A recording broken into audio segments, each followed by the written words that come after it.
Good morning, good afternoon, good evening to this side event at the Commission for Social Development. A very crucial set of topics. We are going to look at how we can advance the Copenhagen Declaration Commitments through age and disability inclusive social protection. And we have a really great set of speakers. Some in New York, some in Germany, one in Guatemala, and one in Kenya. And I am sitting with one of the delegates of the German mission, who is Renata Heinisch. And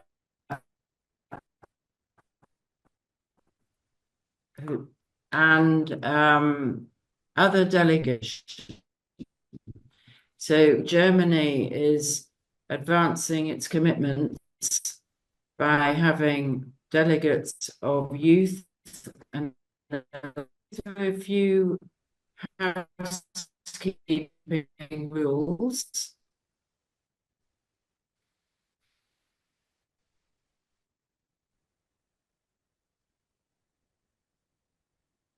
Slide.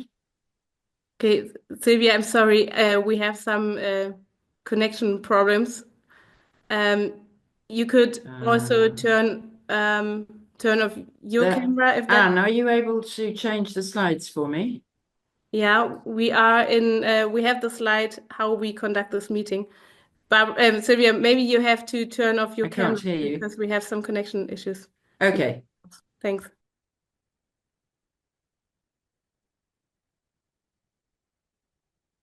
Turn off my camera, okay.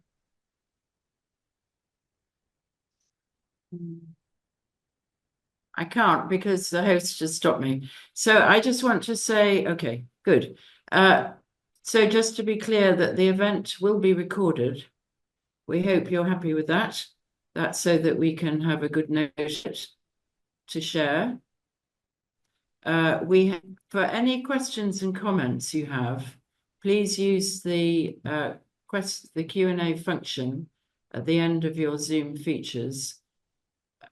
We will collect the questions and comments and hopefully pass them to the panelists for discussion and answer at the end of each session. We have closed captions via the CC button and some principles, please, that I'm sure I don't have to remind you, but to be polite and recognize and respect diversity in your questions and comments. Okay, so now it's working. So if we can have the next slide, please.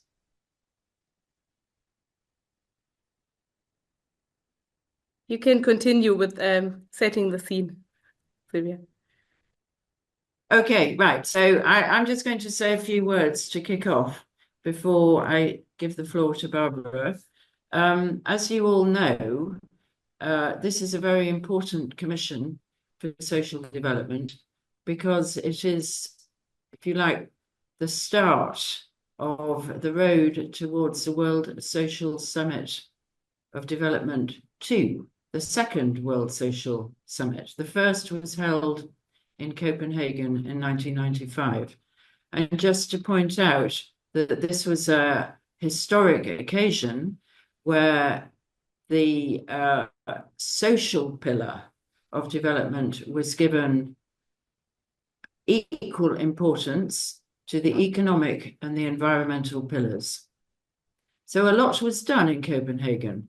There were specific commitments to include all sectors of the society, the young, the old, people with disabilities, marginalized into development in full respect of their human rights.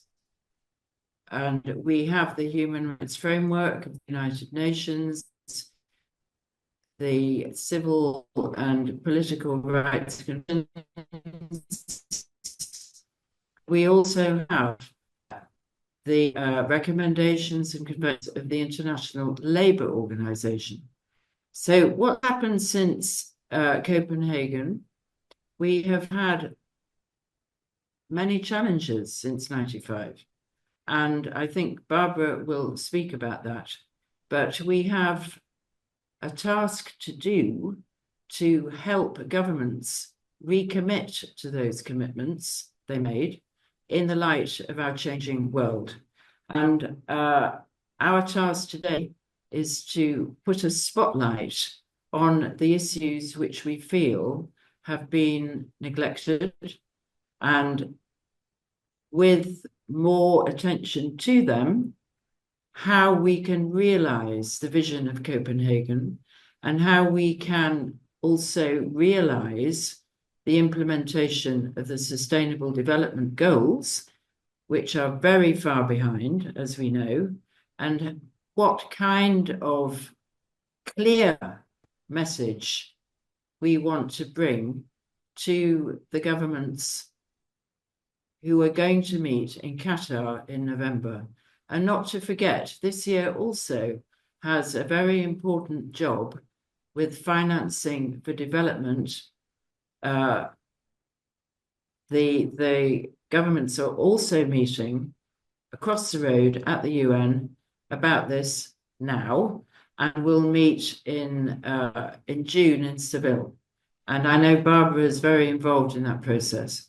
So without further ado, I'm going to ask Barbara to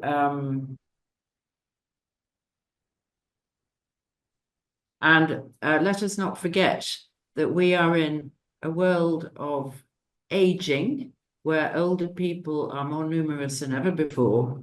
And so intergenerational connections are very important as we go forward. So can I ask Barbara to take the floor? Thank you, Sylvia, and hello, greetings everyone from UN headquarters, where, as Sylvia has just mentioned, there are a number of meetings taking place this very week. And I'm going to resist the temptation to talk about all of them. I want to pick a couple of observations. I'm Barbara Adams from Global Policy Forum. And I was a member of the UN team, actually, at the time of Copenhagen, as my grey hairs might give you a clue about. And let's just say, first of all, that Copenhagen achieved a tremendous amount at that time because it was a pushback against the framing of development, which seemed to be only about economics.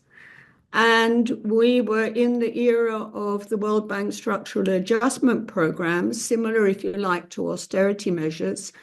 And so what the major narrative and substantive shift was that it placed people at the center of development, not aggregate GDP type numbers. And it also established how important the public sector was as a vibrant pillar, if you like, to support, to ensure people at the center of development, and emphasized how, and there's already been some mention of this is very distinct from people being able to get their protections, social protections and rights from market forces. We had in that time the founding of the Women's Major Group, which these global conferences of the 90s actually propelled forward. We have, over the subsequent years, also had Major Group and other stakeholders, many represented here today. We've since then had adopted a Convention on the Rights of People with Disabilities, adopted in 2006 and come into operation in 2008. We also have established since then the Permanent Forum on Indigenous Issues. Recently, the UN General Assembly and governments have established, as part of the UN setup, a youth office. And the UN now has a more coherent development agenda, if you like, brought so many of the different tracks together I think a number of us feel like it's not perfect, Agenda 2030 and Sustainable Development Goals. But before then, there wasn't really a UN system-wide approach to what is development and sustainable development. Now we're coming to the last part of that 2030 agenda. But also, and listening to the Commission yesterday and a number of the statements and from our own work, you can imagine how many important issues were not anticipated.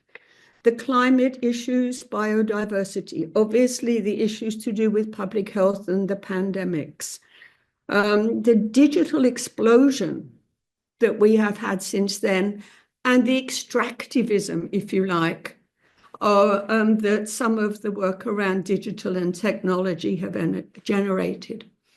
Copenhagen was also in a very different era. Copenhagen was in the post-Cold War era. It was in a time when the UN was setting a whole good, not brilliant, good set of programs of action that addressed what the language then was non-military threats to security. A real understanding that people's securities rested in issues to do with social development, to do with rights, women's rights, to do with issues to do with food, to do with access to water, a range of essential global services that we're very, very aware of. And I think everybody here is very aware that the era in which we're approaching Doha is not that era. We are now going into the Second World Summit on Social Development, when there's been, frankly, a tremendous amount of pushback on the commitment to the public sector role in ensuring people's rights, in being the primary way in which we address inequalities that people with us today are in the forefront of really trying to address and move forward. I think the other thing is, back then we thought it was all just about getting more resources to things that were really good to do. I think we now have to face the fact that it's not only quantity of those resources, it's also very much the quality of those resources. And yesterday in the Commission, I was listening to a couple of people who were really pointing out the huge gap, but lack of attention to the difference between military expenditure and expenditure on social development. So we have a situation as well where so much of the public financing seems to be favoring war and instruments of war. We have a situation where public resources, in a way, are being used more to incentivize corporations, private sector to be involved. These are all challenges in moving forward the agenda that we're all committed to. The one other comment I'd like to make in terms of where we are today, in terms of this, is that we're also now aware that I think we were aware before, but it wasn't a focus of our attention. We are now very aware, with the sort of export-led growth strategies that we've had over the last few decades, that the strategies and commitments that are needed to ensure social protection, access to essential public services, economic, social, cultural, as well as civil and political rights, is not something that can be achieved exclusively at the domestic level. That there are so many cross-border drivers, if you like, of some of the inequalities, and climate and COVID, I think, are two very clear examples, where we also need to have a more committed multilateral arena, and therefore we need to, as we go into this summit, also be very clear about being well represented and having accountability, not only for domestic policy, but also for how we are all being represented in different multilateral fora. So unless anybody doubted it, I think I'm telling us all we have a huge job. I'm really glad that we are working together in this area. Sylvia, back to you.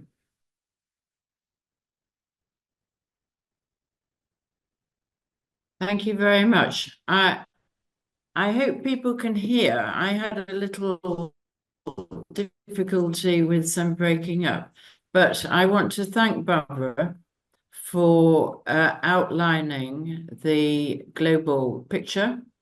We have a challenging time ahead. What is very important for all of us is to understand the interconnectedness of these questions and the importance of the people at the center of decision making. And we know very well that economic policy, experience it, is taking away from that vision. So without further ado, I want to ask come in to the discussions.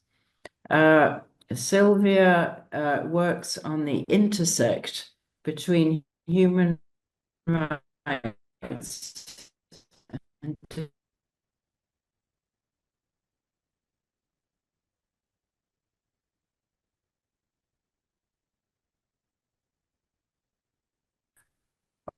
of looks like, so that we have good practice through as we go forward. I'm sorry, Sylvia. So Sylvia Beals, your sound is breaking up. So maybe we just continue with Sylvia and Sean, and you introduce yourself. And maybe Sean, we start with you because we seem to have problems with Sylvia's connection. I'm sorry. Thanks. Okay. Thank you, Anne. Hello, everyone. My name is Sean Grech, and I'm speaking to you from the island of Malta, and I am the Global Technical Lead on Inclusive Social Protection working for CBM. And it's great to be here. And I'll hand over to Sylvia. Hello, everybody. Thank you, Anne. My name is Silvia Juan. I am based in Guatemala. I have been working in disability rights for quite some time now, and I have been more specifically been working in the intersection of gender and disability. Thank you.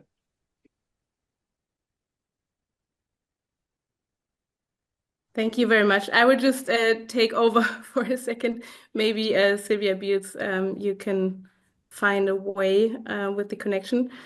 So thank you very much, the two of you.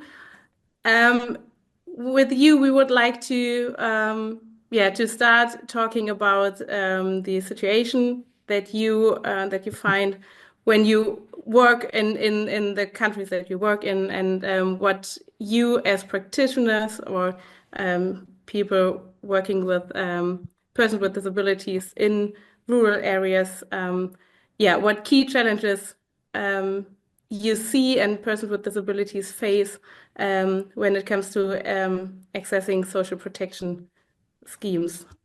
Sean, would you like to start and share your experience? Okay, thank you, Anne. So basically, I would like to emphasize that I will be focusing a bit more on countries in the global south or low and middle income countries, as I'm sure that Sylvia will most probably be focusing on as well. Sylvia and myself share quite a lot of experiences and work in Guatemala as well, and in particular with a strong focus on rural areas. The challenges are multiple, complex, and interwoven. So obviously, we need to be wary to not generalize. Every context is different.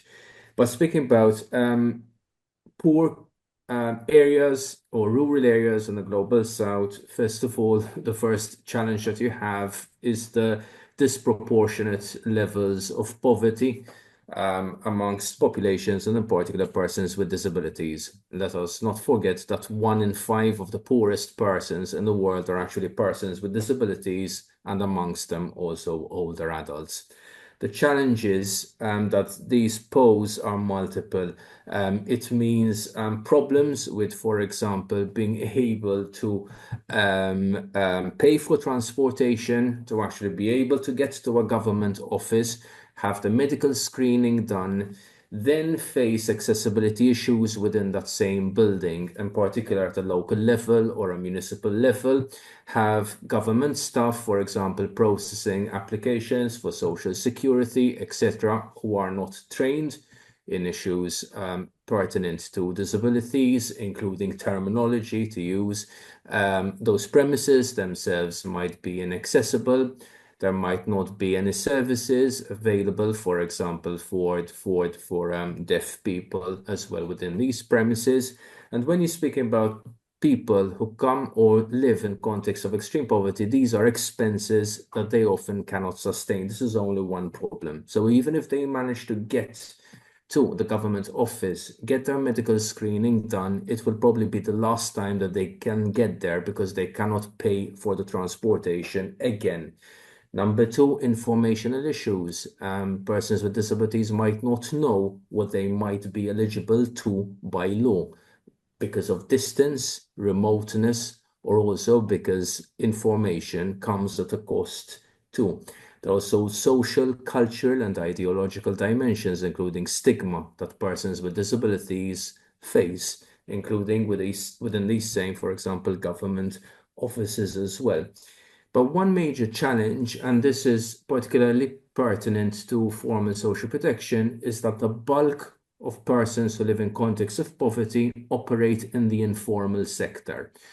For example, informal agricultural laborers. This means that they are not formally registered, they do not pay contributions, and in contexts that operate systems that are contributory systems or that are based on contributory systems means that they do not pay their social security, ergo they are not eligible to anything by law. So even if they do get to a country to a government office, for example, for disability benefits, it means that they are not actually eligible for any of these benefits. These are only a couple of surface problems, and I'll hand over to Sylvia, who can perhaps contextualize these problems a bit more.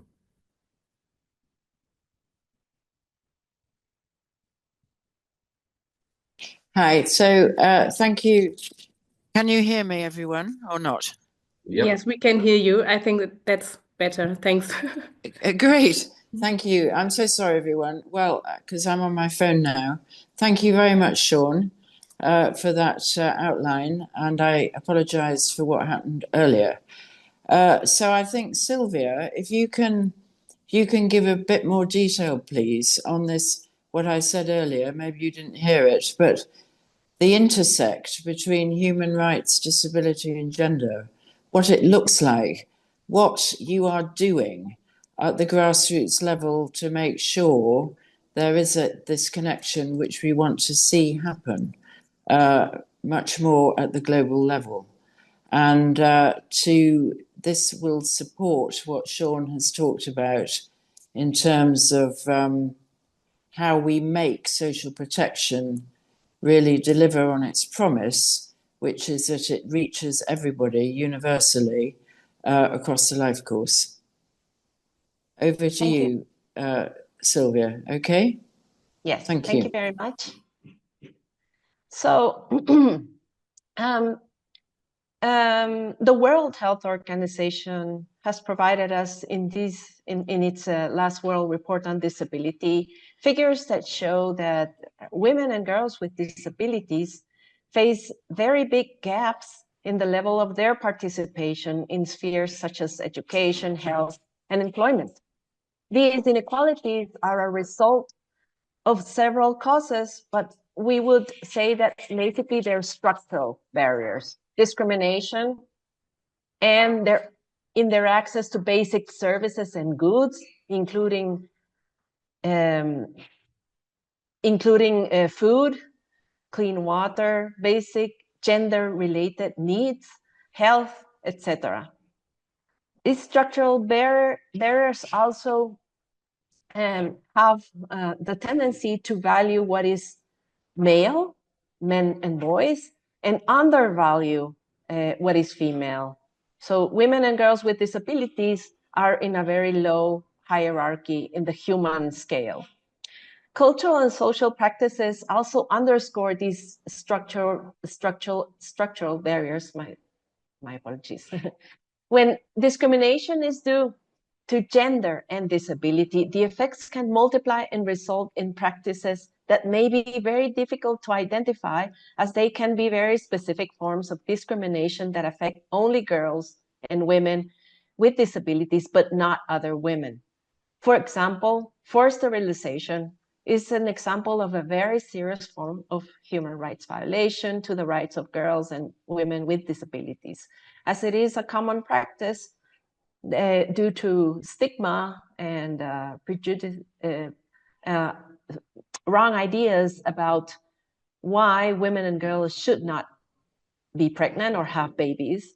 And it is something that most other women are not subjected to, and men and boys are very much less subjected to.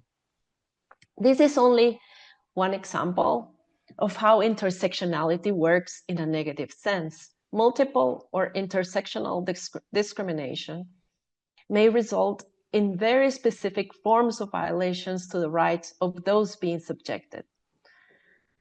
To tackle these gaps of very specific groups of persons with disabilities facing difficulties in accessing basic services and goods and lack of participation, policies must be designed with an intersectional lens, being gender and age only two of the conditions to be considered. The importance of gender perspective and having an intersectional lens allows us to analyze what sort of situations persons in such intersections may be experimenting. For instance, violence is widespread among women and girls with disabilities.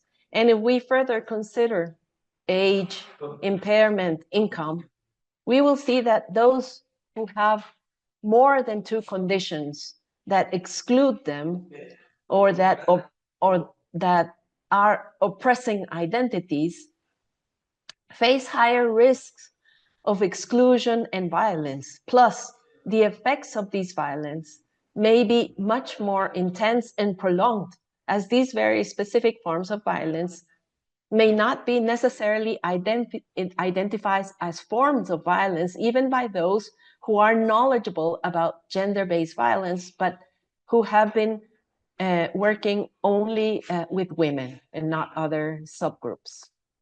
Furthermore, gender-diverse persons with disabilities are usually excluded from these discussions, as they neither fit into the disability movement nor into the LGBTQ+ movement. Another fundamental point when doing analysis with a gender perspective or intersectional lens is the care agenda. We must also be aware that most care providers or caretakers are women, and a high percentage of these women have a disability. Caretaking is usually not seen as work, and it is usually thrown together into the group of domestic chores, very undervalued. Thus, those who perform these domestic, quote, domestic chores are very undervalued and are in the lower hierarchy of humanity. It is also important to dignify caretaking. And when dealing about this, we must also be aware that persons with disabilities require personal assistance, not necessarily caretaking. And thus, care agenda and personal assistance should be clearly distinguished. Now, what is the role of organizations representing older persons and persons with disabilities? So I will recall this very important phrase, nothing about us without us. So organizations should be consulted and participate in every stage of inclusive social protection, starting with the identification of very specific supports required to tackle multiple inequalities, violence, discrimination, and also in the design, adoption, and monitoring of these policies. So when we talk about violence and discrimination, for example, that is intersectional, and we're considering women and girls with disabilities, older women, we should also think of tools in social protection that may provide some kind of protection against violence or forced sterilization, as just to name two kinds of very serious violations to the rights. The CRPD has established the state's obligation to consult, and it also recognizes the right of persons with disabilities to participate in public affairs. The right to participate should not be denied to any group of persons with disabilities. In particular, attention must be given to very underrepresented persons with disabilities and their organizations so as not to leave them behind. These underrepresented groups, I'm going to just name some, but this list is not taxative. Women and girls with disabilities, older women with disabilities and older persons with disabilities, gender diverse, persons with disabilities, persons with multiple disabilities, persons with disabilities living in poverty or in extreme poverty, those who live in rural areas, migrants, refugees, or asylum seekers with disabilities, just to name a few. But leaving no one behind and nothing about us without us has traditionally left these people out. So we must consider all the intersections and not discriminate within the disability movement or the LGBTQ movement or the older persons movement, that all these intersections tend to further exclude persons that are suffering these multiple forms of discrimination. And due to that, to the effect of those types of discrimination, they may have more barriers to access, being consulted, and participate. So thank you very much. Thank you so much, Sylvia. That was great. I think we really need to think about the intersectional lens, as you said, and the important point about conditions which exclude two or more, and how we then make policy on that basis, and whether we have tools in social protection to ensure protections apart from the income tool, which is the social protection floor. Now, I didn't hear a lot of, I'm sorry, because of my phone, but I think Sean might just have a few things to say to complement what he was talking about at the beginning. So Sean, if you wouldn't mind coming in and saying a few words, and then we will, for purpose of time, need to wrap up this bit of the panel and move to Rose, but to ask Rose to think about, as a government minister or a government, not a minister, but as a government employee, how policies can make sure we have this intersectional lens and at the same time deliver clear benefits to the people that we serve. So, Sean, are you able to come back and say a few words?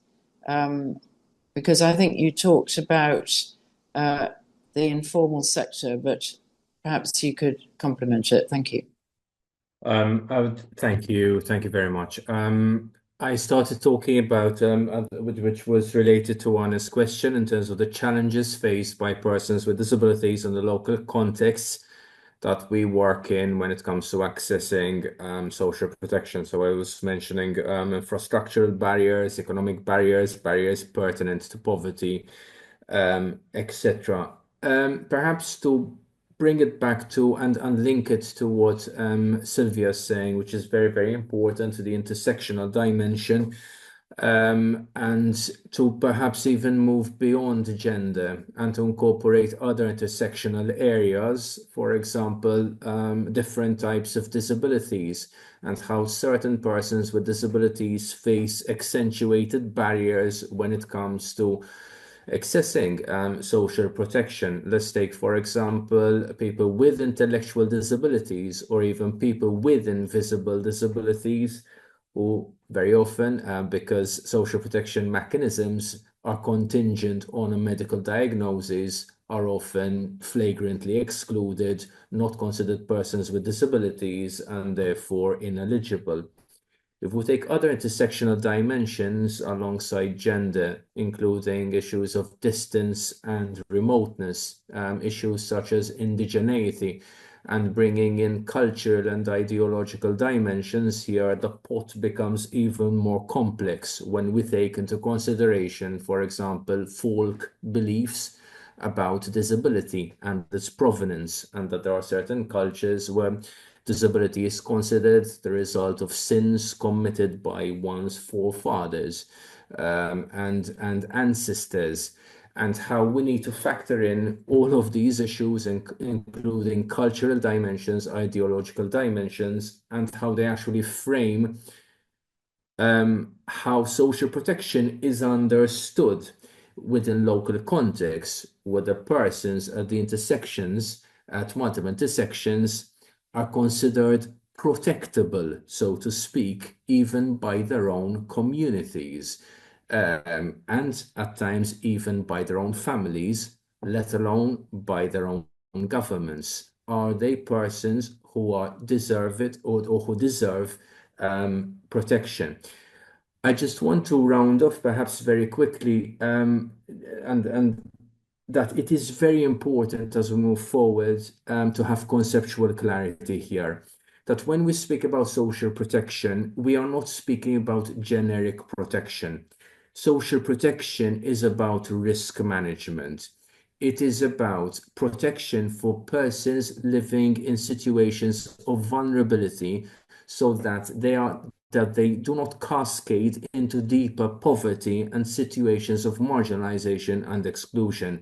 So it is important that we do not speak about protection in generic terms if we are going to focus on social protection, and that the pulsating heart is risk management that becomes increasingly important in these times of stresses and shocks and crises that are becoming increasingly protracted, which call for social protection. And generally, as we understand it, there are three core pillars here, which would be social assistance, which is non-contributory, social insurance, which would be contributory, and labor market measures. And how these are found not only in the formal space, but also in the informal space. And in fact, as an organization, as CBM, we are strongly putting together a synergized approach towards social protection that incorporates both formal social protection, that is that covered by the government, alongside informal social protection, which is social protection targeted at risk management provided by NGOs, INGOs, religious associations and non-religious associations, etc., and how these compensate each other. Thank you so much, Sean. That was very helpful. I want to remind, well, I think what you said about the different forms, the complement, that there are international agreements which exist, including that of the social protection floor, which was passed in 2012 by the ILO recommendation and is incorporated into SDG 1 Target 3.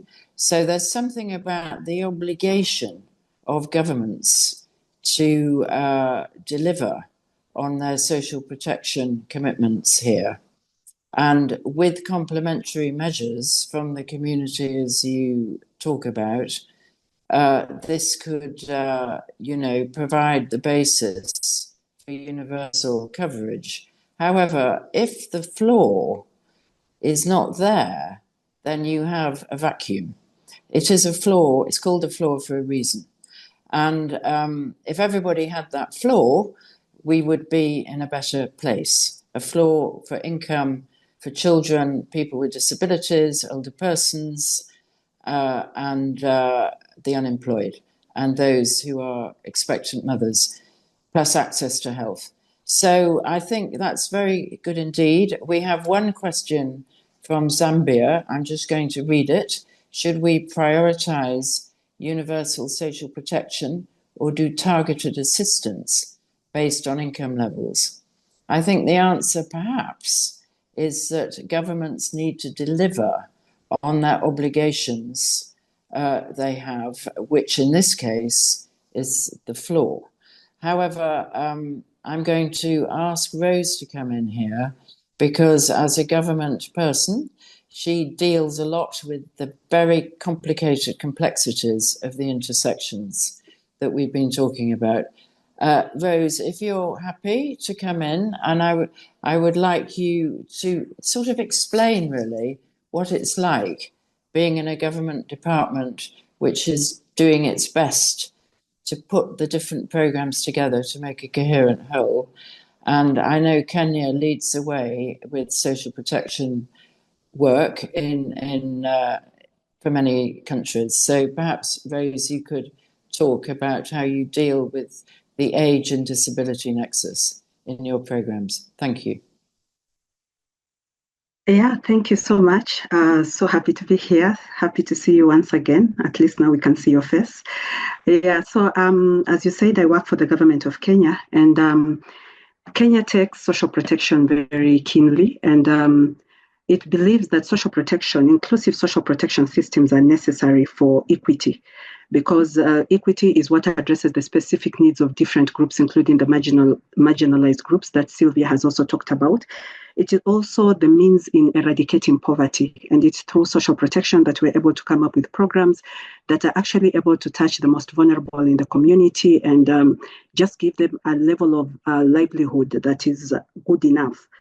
And it also brings about social cohesion, and this is very important, especially for the aging population, because it gives them a sense of belonging, and it also gives them the social participation that is necessary for them at that age. And as a government, we have tried to put up policies. We have very good policies that we've put up to try to bring about that intersectionality that we're talking about. I liked what Sylvia was talking about, the intersectionality between gender and disability. And there was a time that the Committee of Experts on the Convention on the Rights of Persons with Disabilities visited Kenya.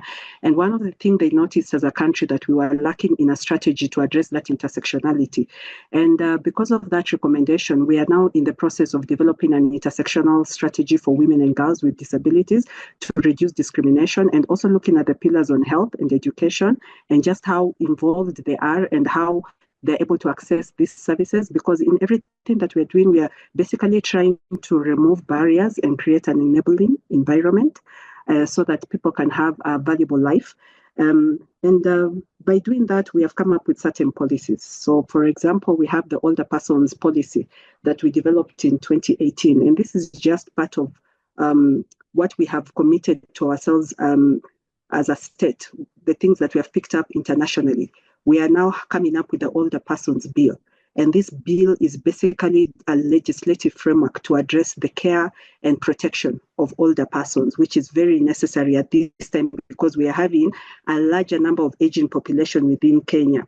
So we have also come up with a social protection policy, and this touches on what Sean was talking about.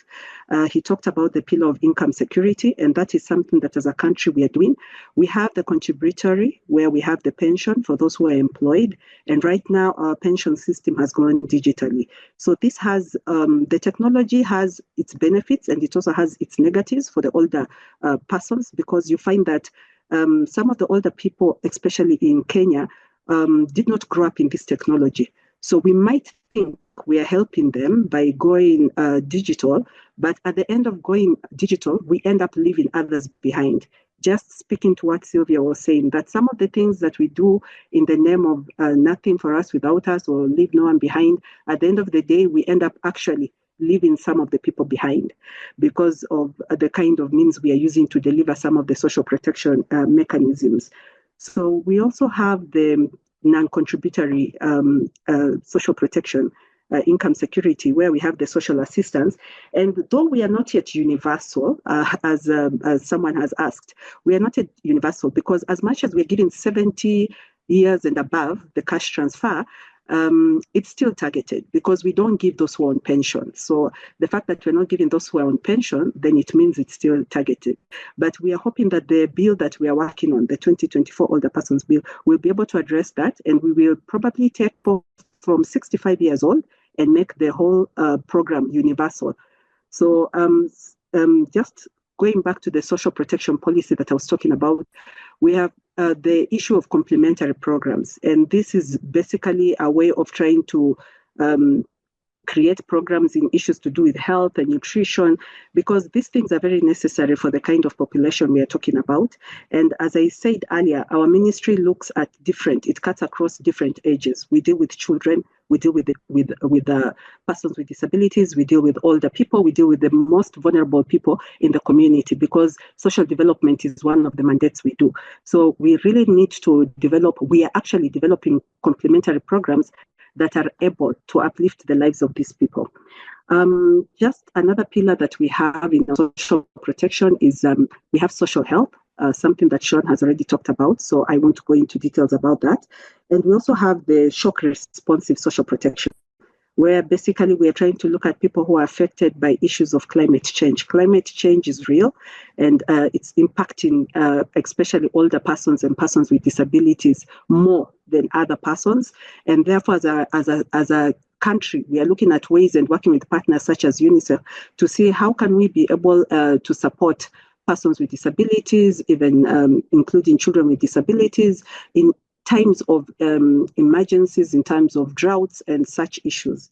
So I would also want to just mention that as a country, we've gone ahead and ratified the CRPD. We did that in 2008. And I know people would say that, so you have so many policies, because we really do have a lot of policies that are trying to address that intersectionality. And they'll ask you, what is the benefit of these policies? Policies in our country is where money is allocated. And that is a gap that exists right now, because you would have nice policies, but you do not have the funding to implement what desires you have for the population. So we come up with policies because in our national treasury, we allocate money according to the policies you have as a ministry. What do you want to do in terms of humanitarian response? What do you want to do in terms of older person programs? Excuse me. So these policies are what enable us to get money.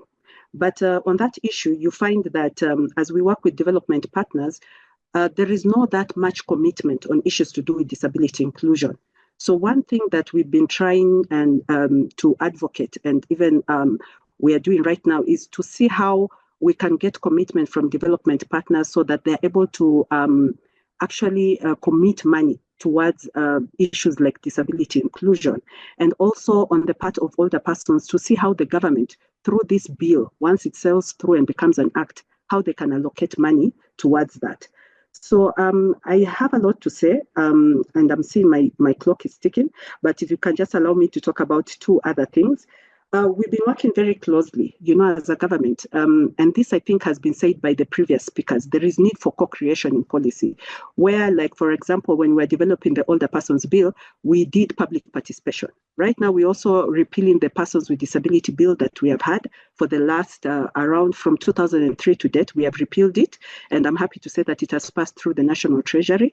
We also have a national policy for persons with disabilities, and the reason we are doing this is so that we can align with what is required internationally. We can align to the CRPD.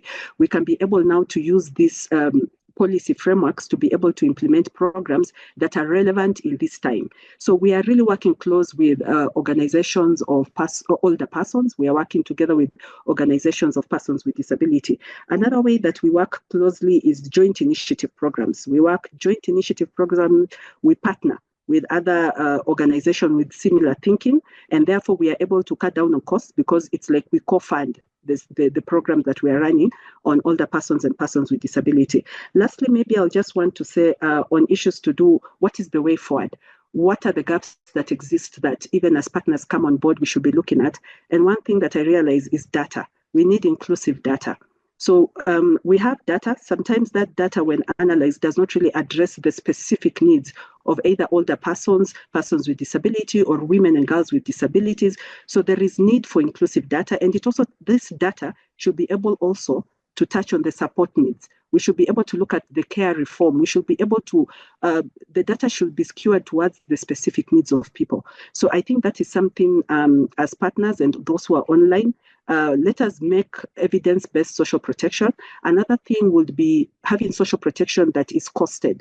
When we as a country are giving out cash transfer to what is equivalent to, I think, maybe $20 in USA, and yet the need here in Kenya, the minimum, we need to find out what would be the food basket, as World Food Program would say, that would enable someone to actually have a decent life. You find that we're giving $20 and maybe the minimum food basket is $52. And we need that data that is able to speak to this, and that would enable the government to be able to cost this social protection so that we're able to meet the specific needs. Lastly, maybe I'll just want to say older persons and persons with disabilities really need support. We need supportive systems in place. So even as we give the cash transfer, it should be cash transfer and what? Cash transfer and something else that is able to enable them to participate fully in the society. So I think, Sylvia, I'll just end there. I had so many things to say here on my papers, but I'm open to any other questions. Thank you so much. Thank you so much, Rose. You said a lot of things, which is excellent. I think you talked about the intersectionality, the co-creation, the role of developing partners. The way forward is delivering on obligations that you have through the social protection floor, for example, or other recommendations of the ILO, etc. But the real issue of cost. And I think as we go forward with the social protection floor discussion, we have to think together about the co-creation of financial mechanisms to deliver on the rights of persons with disabilities and older persons, and co-creating partnerships to go forward on the rights agenda does mean, in the case of older persons, we need to move forward on a mechanism to protect their rights. And as you know, there's a whole discussion about whether there should be a convention on the rights of older persons. So I think that leads us very nicely to the next panel. There are some questions, we'll try and get back to them, but we will go forward with Alex and with Aliye. Alex, perhaps you could say a few words about the partnerships required for disability inclusive social protection, and then we'll move to Aliye, who works on the issue of older persons. And perhaps with that, we can come up with some recommendations to go forward. Thank you very much, Sylvia, and great to speak after colleagues and all the issues that they have presented. Just maybe briefly wanted to give a little bit of a background overview. I think if we look at the last decade, we can discuss about is the glass half full or half empty? Because what we see is, especially with regard to disability-related social protection, there has been progress. If you look at Asia-Pacific region, there has been significant progress, for instance, in coverage of adults with significant disabilities in terms of access to disability benefit, as monitored by the ILO. If you look at Pacific region, small development island states, significant progress with universal benefit for persons with disabilities that have been adopted in the last few years. However, if we look at low-income countries, we have a 3.5% of coverage of persons with significant disabilities with disability benefits. So there is a lot of work to do. However, what we see is also innovation and progress. And I think if we take, and countries are taking different routes, and the partnership, especially in low-income countries, between international cooperation agencies like the World Bank, UNICEF, ILO, ADB, and ministries, government is really important from a financing and a technical assistance perspective. And we see countries like Zambia who have developed a top-up on their social cash transfer for persons with disabilities that now cover 1.5% of the population, the total population with disability benefit. And if we look, best performer countries in low and middle income countries cover 3% of the population with disability benefit. So it's quite a strong progress. I would like to come back to some of the issues that Greg highlighted, especially with regards to accessibility. I think that one of the biggest barriers for persons with disability to access social assistance for disability-related support is basically the disability assessment and certification, which is kind of this gate that persons with disability have to go through in order to be able to get disability support. And in agreement with what Greg said, in many countries, it's really very hard, it's costly, and it excludes a lot of people, especially from rural areas. I would like to highlight some progress that have been made and pick up on something that Rose said about digitization. I think that when we talk about persons with disabilities, this idea that, for instance, we have a website and people will be able to register online, yeah, it's good for some, will not be good for some others, especially in rural areas. But digitization has been extremely useful to do disability assessment at local level by community worker with app-based assessment modules.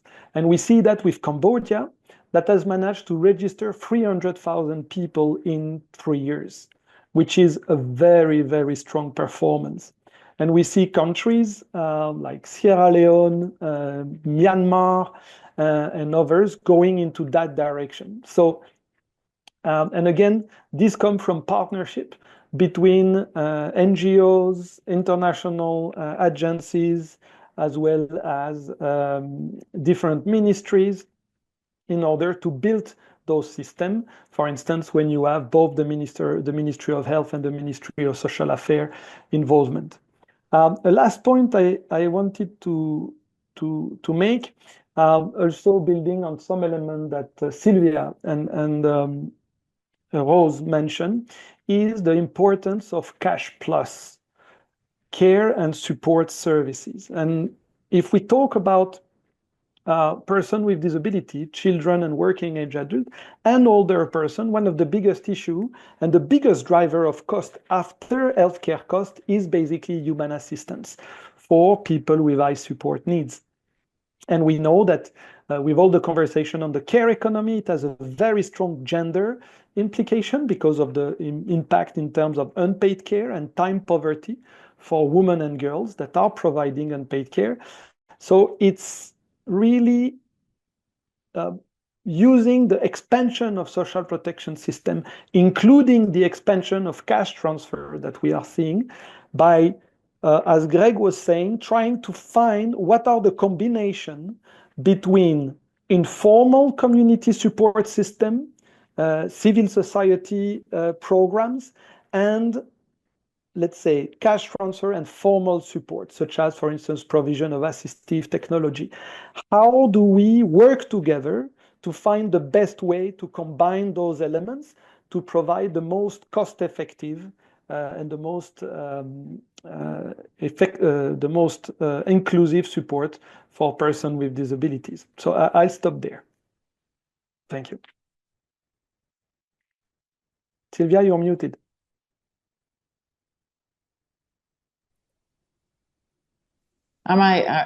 Thank you so much, Alex. That's great. That's a very good segue to Aliye. But you know, what you've really pointed out, I think, well, the very important example of data, because social protection can only work if you're registered to have it, and we need to collaborate to make sure those lists are right. And of course, not everybody is computer can, you know, the digital revolution may not reach and can actually exclude, as Rose has pointed out, many, many, many, many. So we have to think smart and think together and think in partnership and think across the dimensions, as Sylvia pointed out, the interconnectedness. So I'd like to turn to Aliye.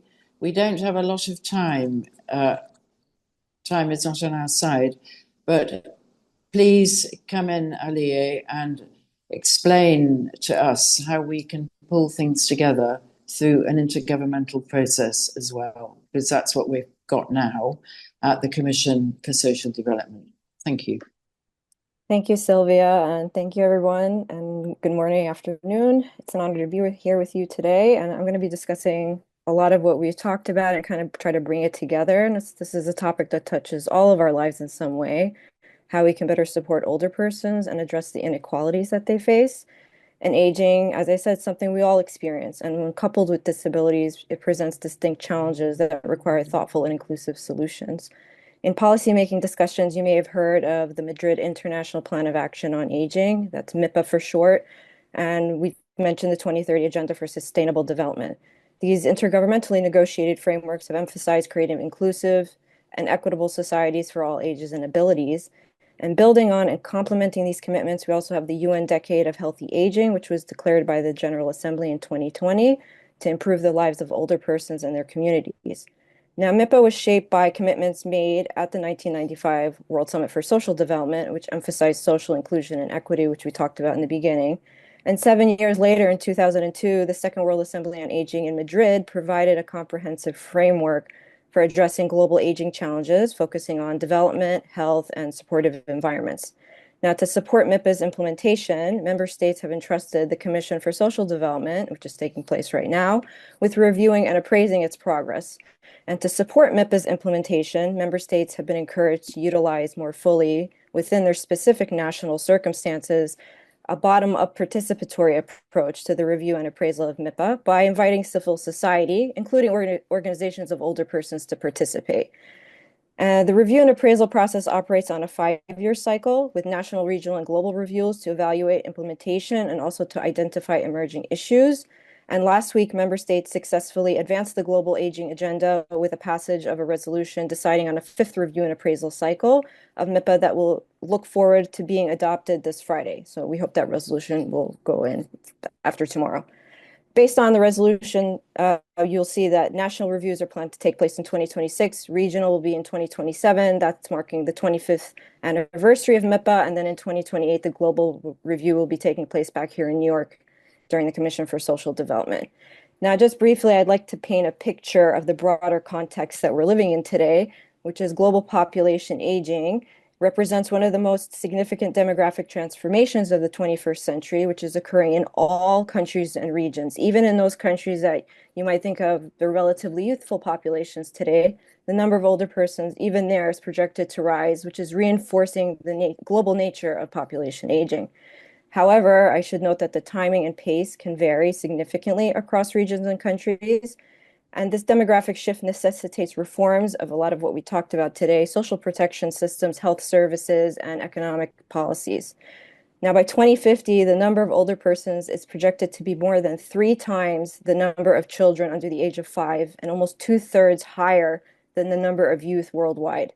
Babies that were born last year in 2024 can expect to live on average 73.3 years. That's about 26 years longer than those babies that were born in 1950. This is a testament to successful development, yet we must take note of the fact that this progress is not universal, and the gap in life expectancy between countries with the highest and the lowest rates remain a stark 32 years. MIPA has highlighted these disparities as well as the uneven implementation of aging-related policies across regions. And as Sylvia mentioned towards the beginning, at the midpoint of the 2030 agenda, it was reported that progress in nearly 85% of the SDG targets is insufficient, stalled, or regressing. And this is really disappointing as it's highlighting the systemic gaps that persist in addressing inequalities, particularly those affecting older persons and persons with disabilities. Outdated frameworks and assumptions can exacerbate these challenges. For instance, traditional economic measures that you'll often hear referred to by economists and policymakers, like dependency ratios, they inaccurately portray all working age adults as economically active and then all older persons as completely dependent.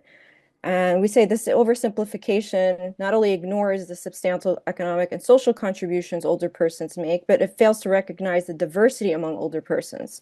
They're often viewed as a homogeneous group defined solely by an arbitrary age threshold, such as 60 or 65, yet they exhibit a wide range of health statuses, abilities, levels of engagement, and contributions to society. Globally, 3 out of 4 older persons work in the informal sector, yet their contributions are completely excluded for GDP calculations, thus undervaluing their role in society. Now let me turn to just distinct challenges faced by individuals aging with disabilities and those who develop disabilities later in life. These experiences, though unique, share a common thread of compounded disadvantages, including higher rates of poverty, and as we mentioned, social exclusion and limited access to essential services. Aging with disabilities presents significant challenges across the life course. Systems are often ill-equipped to address this. A critical gap also exists in the availability of research and specialized geriatrics care when it comes to older persons with disabilities.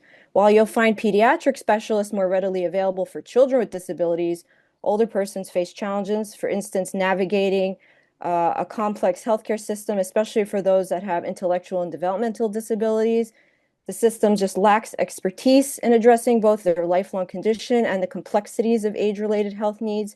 This dual burden not only complicates care, but also places undue strain on individuals and the families alike.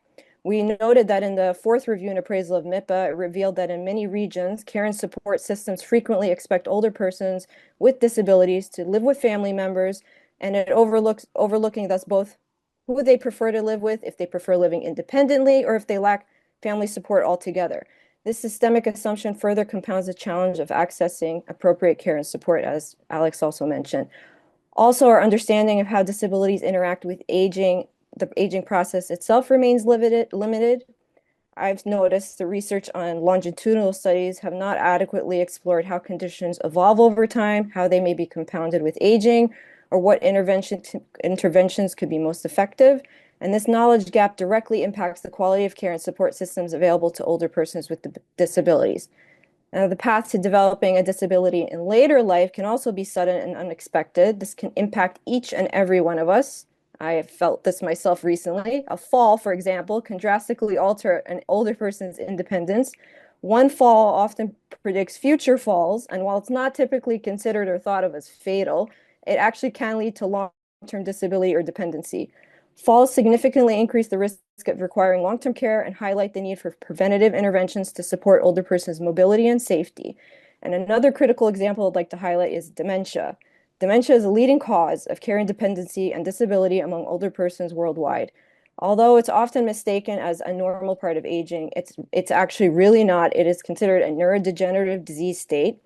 And among individuals aged 60 years and older, it ranks as one of the top 10 causes of years of healthy life lost due to disability. On top of that, the prolonged duration of illness before death significantly adds to its public health burden, as much of this time is spent in severe disability and dependence. Also, you have the ripple effects of such conditions, which extend far beyond the individual. Caregiving burdens, particularly significant. Women, who comprise most care recipients and caregivers, contribute roughly 70% of global informal care hours. I know Sylvia touched on this earlier. This is especially true in low and middle income countries where care and support policies remain insufficient, leaving women more vulnerable to experiencing poverty and old age. And economic barriers also exacerbate these challenges, where many older persons with disabilities are excluded from contributory pension schemes due to a lifetime of informal or unpaid work, leaving them financially vulnerable in old age.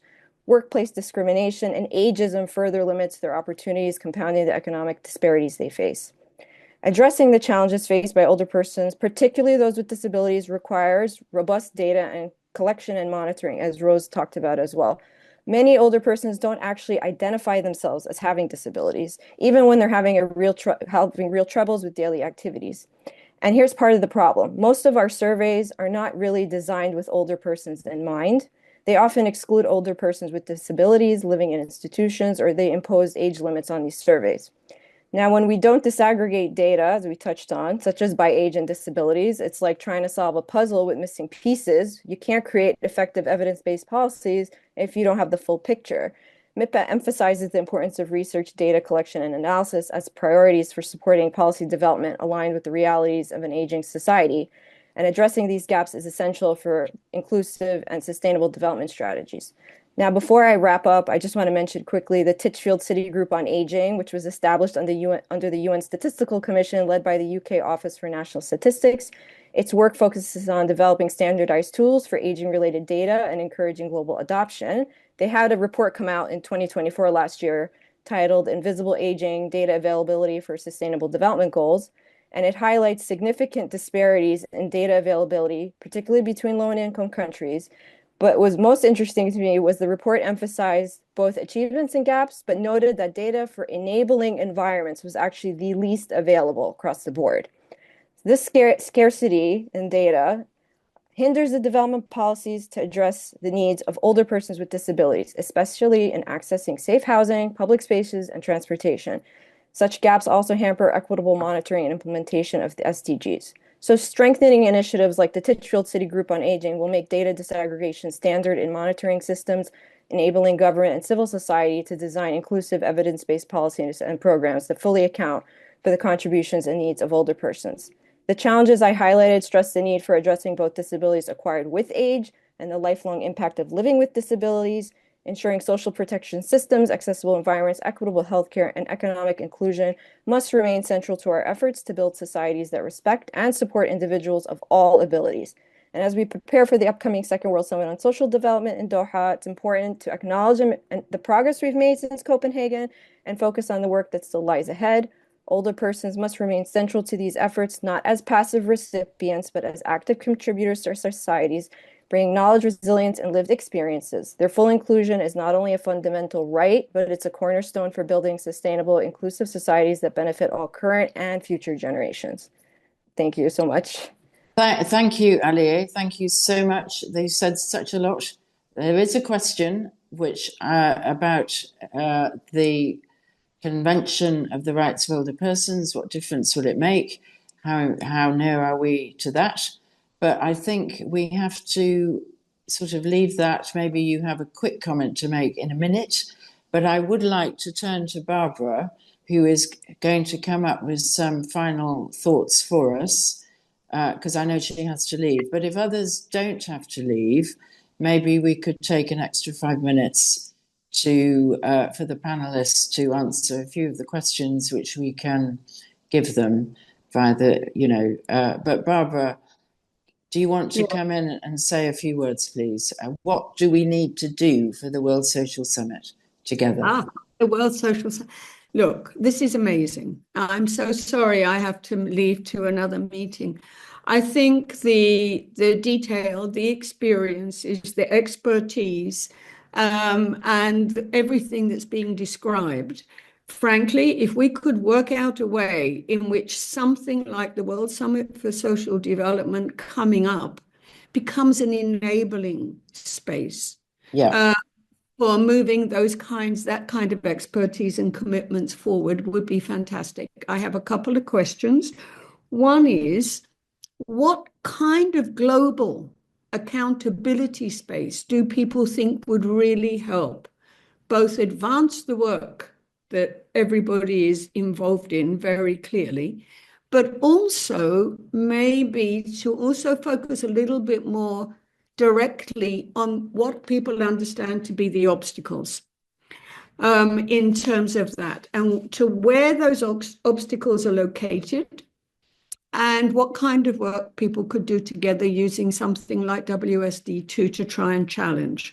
And in that context, when I hear people with the intersectionality very clear, informal economy, so much of the work is not visible in that area and is undervalued in I'm not going to repeat what you've all already said in different ways. We seem to have an emphasis at the global level on keep on talking about inclusion. Inclusion into what? Do we need to shift that language a little bit more to identifying and removing the exclusions that are there? Because otherwise we sort of, as was pointed out in terms of different challenges in different countries and so on, I think that we end up being in danger of coming up with some kind of global level place which doesn't work, for example, in Kenya or in other countries, as was explained. And also, in a way, we end up taking too blunt an instrument. And one of the ones I want to mention in that is the way in which data comes up. At the moment, when we start to look at policy frameworks, policy assessment, policy direction, we basically tend to use the gross domestic product, GDP, as a way of assessing progress.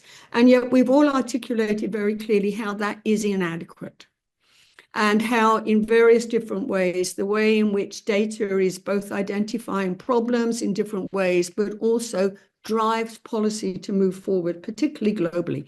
Is there a way in which we can also start to move forward using this progress to realize that the data approach that we're currently using is not the way that would measure progress in a lot of ways?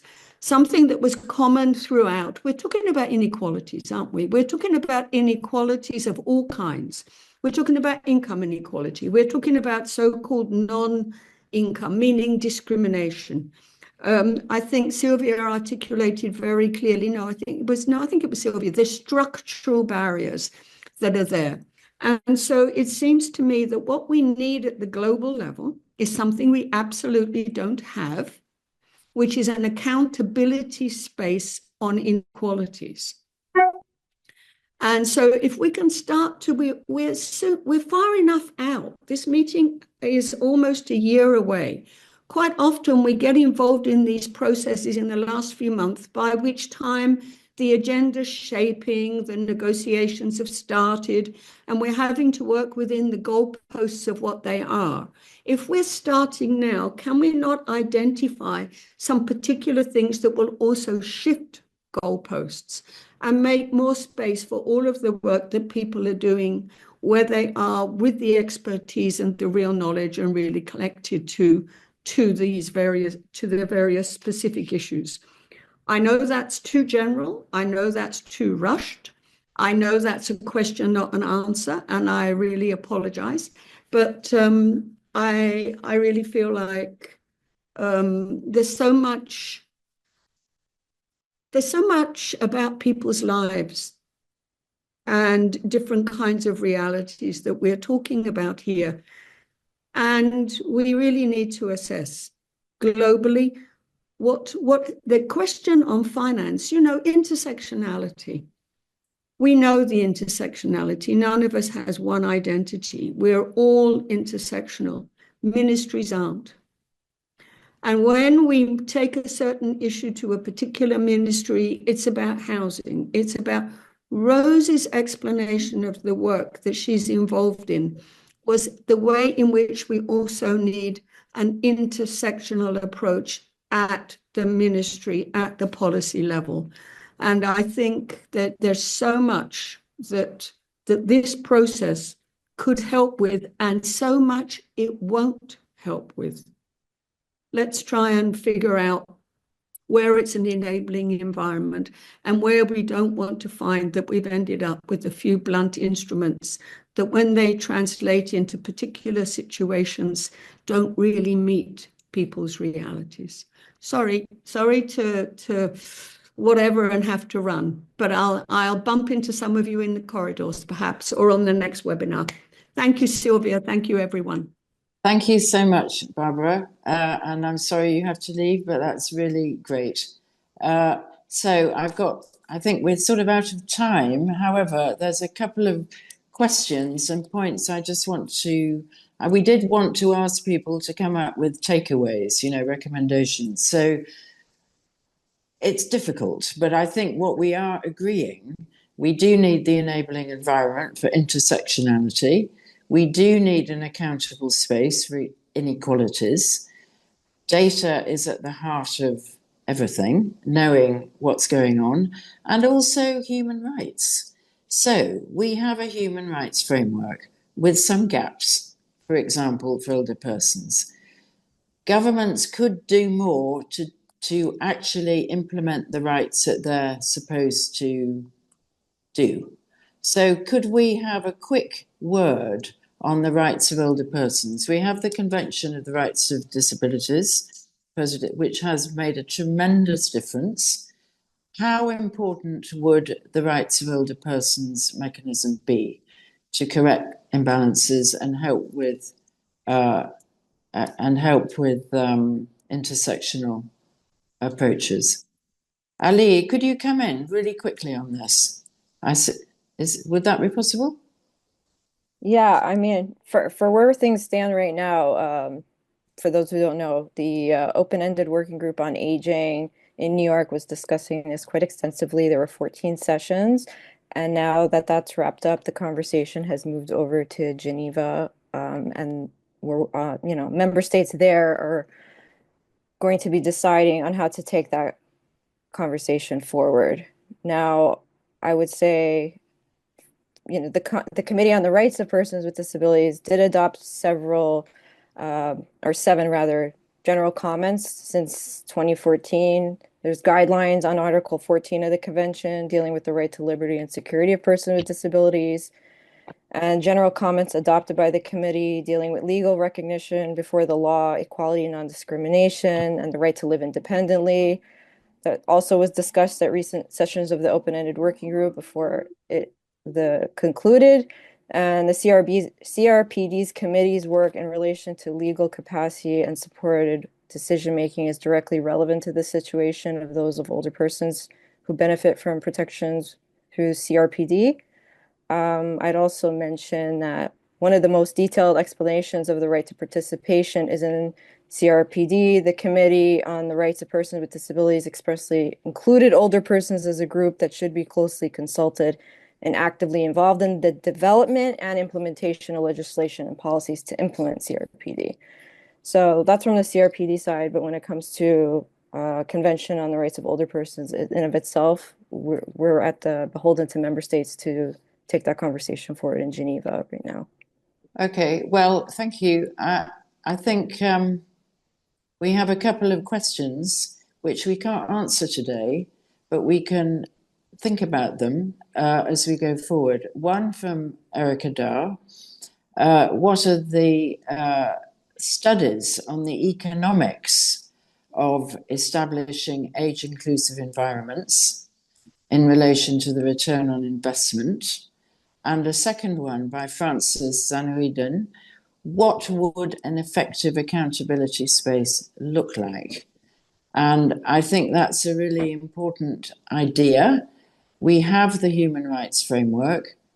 My answer is governments need to deliver on the human rights they're signed up to, as well as the ones which are coming, we hope, the rights of older persons being what we're discussing. But I think we don't have time, I'm really sorry, to go into more discussion. Do we have time, Anne, for one last recommendation from each of the panelists? If they could just say, one thing that's really important to go forward for the World Social Summit, would that be okay for the Zoom?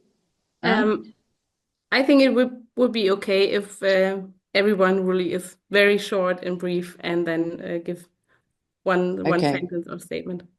Okay. Well, I'd like to start then, perhaps with Sylvia Kwan, if she can say one thing, and then followed by Sean, then Rose, and Alex and Ali, if that's okay. Well, thank you, Sylvia, and thank you everybody for joining us. I would only reiterate that intersectional lens is necessary in the design and adoption of inclusive social protection. Thank you. Okay. Thank you very much. That's great. That's so clear. And Sean, what's your thought? Thank you very much. My thought would be that we need to always bear in mind the barriers that do exist on the ground, and also that policies on paper do not always pan out very well in practice in context of poverty. So what happens from a nice national policy at a local context is a very, very different story. So we need to actually understand the concrete problems that persons with disabilities and older adults face on the ground. Thank you. Okay, the lived realities. Thank you so much. And Rose, please tell us what your takeout message is for us.